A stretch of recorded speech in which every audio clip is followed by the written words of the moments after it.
আমরা এখানে আছি লালমনিরহাট জেলার অন্তর্গত হাতীবান্ধা উপজেলাধীন আমজল গ্রামে।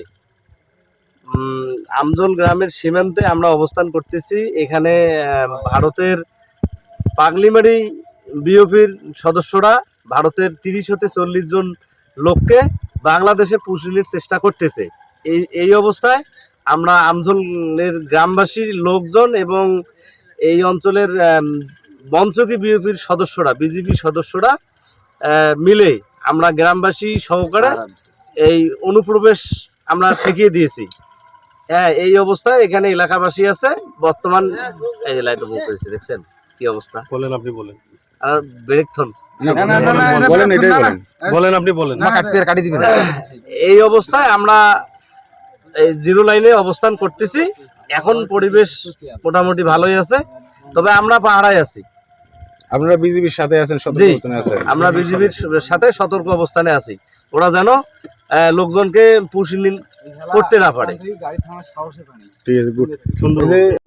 এখানে আমরা আছি, এখানে মানে ভারতের মানে অনুপ্রবেশকারী যারা মানে এদিকে পাড়ার চেষ্টা করছিল, আমরা ওই জন্য এখানে সবাই এখানে দলবদ্ধভাবে আছি, যাতে মানে ওরা মানে বাংলাদেশে পাড়ি দিতে না পারে।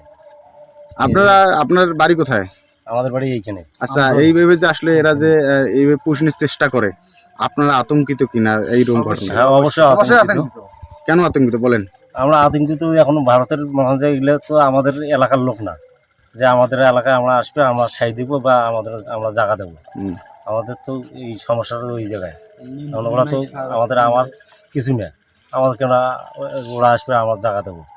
আমরা এই জন্য আসি যে তারা যাতে আসতে না পারে, আমাদের তারা কিছু হয় না।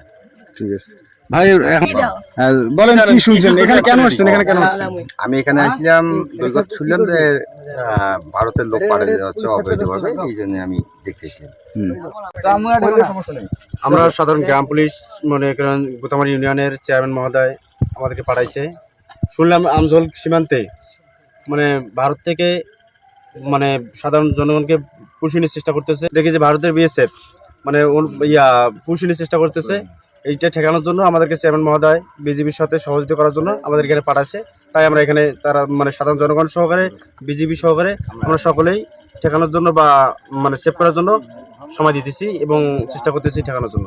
এখন কি পরিস্থিতি সীমান্তে? এখন তো আমরা পরিবেশ শান্তশিষ্ট দেখতেছি, মানে তারা চেষ্টা করছে অনেক, হয়তো পারে নাই। আমরা এখনো টহল অবস্থায় আছি।